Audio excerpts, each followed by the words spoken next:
స్పీకర్కు supreme court shock ఇచ్చిందంటే ఇవాళ తీర్పును చూస్తే స్పీకర్కు సుప్రీంకోర్టు షాక్ ఇచ్చినట్టే కనిపిస్తుంది. గతంలో ఎమ్మెల్యేల అనర్హత పిటిషన్ మీద బీఆర్ఎస్ పార్టీ సుప్రీంకోర్టుకు పోయింది. అయితే సుప్రీంకోర్టు స్పీకర్కి స్పష్టంగా చెప్పింది, మొన్న పోయిన నెల చివరి వరకు దాని మీద ఏదో ఒక నిర్ణయం తీసుకోర్రి అని. కానీ ఇప్పటివరకు ఏ నిర్ణయం తీసుకోకపోవడంతో మళ్ళీ బీఆర్ఎస్ పార్టీ మళ్ళొకసారి సుప్రీంకోర్టుకు పోయింది. పోతే ఇవాళ సుప్రీంకోర్టులో జరిగిన వాదనలు, జస్టిస్ గవాయ్ కమిషన్ ఏం చెప్పింది అంటే, అసలు మీరు న్యూ ఇయర్ సెలబ్రేషన్స్ ఎక్కడ చేసుకోవాలనుకుంటున్నారు అని అడిగింది స్పీకర్ని. చాలా సీరియస్ కామెంట్లు చేసింది. అసలు ఎందుకు నిర్ణయం తీసుకుంటలేరు మీరు, ఇంకా ఎన్ని రోజులు కావాలి అని అడిగింది. అయితే స్పీకర్ తరపున ఉన్నోళ్ళు మళ్ళీ సేమ్ సాగదీసేలాగా 8 వారాలు మాకు టైం కావాలి అని అన్నారు. అయితే 8 వారాల టైం ఏం లేదు, 4 వారాలల్లో మీరు చెప్పుర్రి అని చెప్పింది. అయితే 8 వారాలు ఎందుకు టైం అడిగిరు వీళ్ళు అంటే, జస్టిస్ గవాయ్ది టర్మ్ అయిపోతుంది, ఈ నెల చివరి వరకే ఆయనది అయిపోతుంది. సో అందుకోసం ఆయన టర్మ్ అయిపోయిన తర్వాత వరకు మనం టైం తీసుకుంటే మళ్ళీ కొత్తగా వచ్చేటైనకి మళ్ళీ ముందు నుంచి మొదలు పెట్టాలి, మళ్ళీ అయిపోయేసరికి మళ్ళీ సంవత్సరమో 2 ఏళ్ళు అవుతుంది అని అనుకున్నారేమో అనిపిస్తుంది. కానీ ఈ జస్టిస్ గవాయ్ వాళ్ళు ఏం చెప్పారు అంటే, ఎక్కువ రోజులు టైం ఇవ్వం, మేము 4 వారాలు ఇస్తాం, మీరు 8 వారాలు అడిగారు కదా, 4 వారాలు ఇస్తాం, 4 వారాలలో చెయ్యండి ఏదో ఒకటి అన్నలాగా చెప్పింది. అయితే ఎన్ని నెలల నుంచి సాగుతుంది, ఎన్ని ఏండ్ల నుంచి సాగుతుంది ఇది? ఇప్పుడు బీఆర్ఎస్ పార్టీలా గెలిచిన ఎమ్మెల్యేలు, 10 మంది ఎమ్మెల్యేలు కాంగ్రెస్ పార్టీ అధికారంలోకి రాగానే కాంగ్రెస్ పార్టీలకి వెళ్ళిపోయారు 10 మంది ఎమ్మెల్యేలు. అయితే మేము అసలు కాంగ్రెస్ పార్టీలో చేరలేదంటుర్రు, అసలు మేము కప్పుకుంది కాంగ్రెస్ కండువ కాదు అంటుర్రు, ఇట్లా రకరకాల మాటలు చెప్పుకుంటూ ఇన్ని రోజుల వరకు వచ్చిర్రు. బీఆర్ఎస్ హైకోర్టుకు పోయింది, ఆ హైకోర్టులో కూడా ఏం తేల్తలేదు అని మళ్ళీ సుప్రీంకోర్టుకు పోయింది. అయితే నిన్నగాక మొన్న ఒక తీర్పు వచ్చింది పశ్చిమ బెంగాల్లో. ముకుల్ రాయ్ అనే ఎమ్మెల్యేని ఒక బీజేపీలో గెలిచి ఇప్పుడైనా తృణమూల్ కాంగ్రెస్లోకి పోయిండు. పోతే అక్కడ కోర్టే అనర్హత వేటేసింది ఆయన మీద. స్పీకర్కి సేమ్ ఇట్లనే, స్పీకర్ని మీరు నిర్ణయం తీసుకోర్రి అది ఇది అని చెప్తే స్పీకర్ నిర్ణయం తీసుకుంటలేరు, ఇట్లనే గడుస్తూ ఉన్నాయి, రోజులు గడుస్తూ ఉన్నాయి, మీరు నిర్ణయం తీసుకుంటలేరు కాబట్టి మేమే తీసుకుంటున్నామని కోర్టు, కలకత్తా కోర్టు ఆయన మీద అనర్హత వేటేసింది.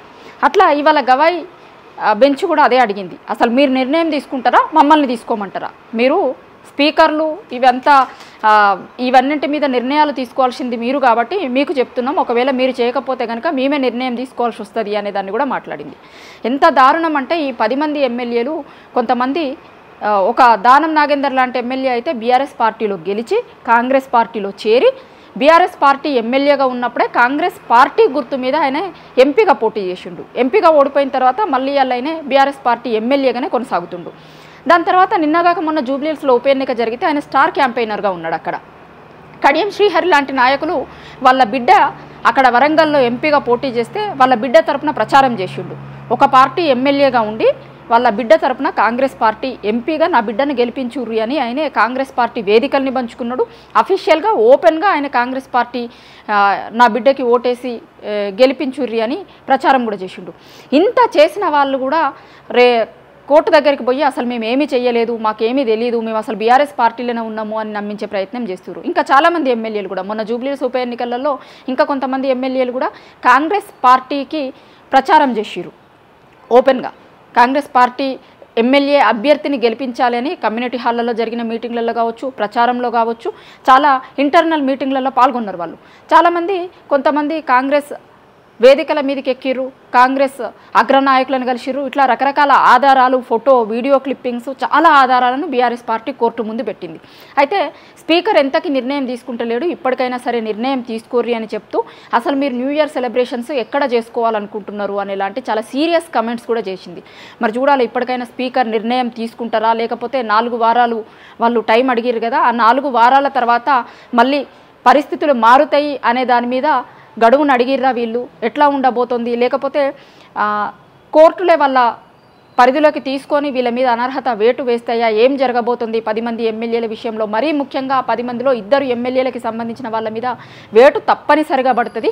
స్పీకర్ ఎట్టి పరిస్థితుల్లో మిగతా వాళ్ళ విషయాలలో లేట్ చేసినా, సాగదీసిన ఈ 2 ఎమ్మెల్యేల విషయంలో మాత్రం ఖచ్చితంగా స్పీకర్ నిర్ణయం తీసుకోవాల్సిందే, లేదంటే ఆయన క్రెడిబిలిటీకి ఇబ్బంది కలిగే పరిస్థితి ఉంటుంది. కాబట్టి ఖచ్చితంగా ఈ 2 ఎమ్మెల్యేల విషయంలో అయినా చర్యలు తీసుకోవాల్సింది అనేది కొంతమంది మేధావులు అనలిస్టులు చెప్తున్నారు. సో మరి స్పీకర్ ఏం నిర్ణయం తీసుకుంటారు? 10 మంది ఎమ్మెల్యేల అనర్హత పిటిషన్ మీద ఆ 10 మంది మీద వేటేస్తారా, లేకపోతే దఫాలుగా కొంతమంది మీద వేసుకుంటూ పోతారా? ఉప ఎన్నికలు తప్పవా తెలంగాణలో? ఇప్పుడు ఇట్లాంటి చర్చ తెలంగాణలో నడుస్తుంది.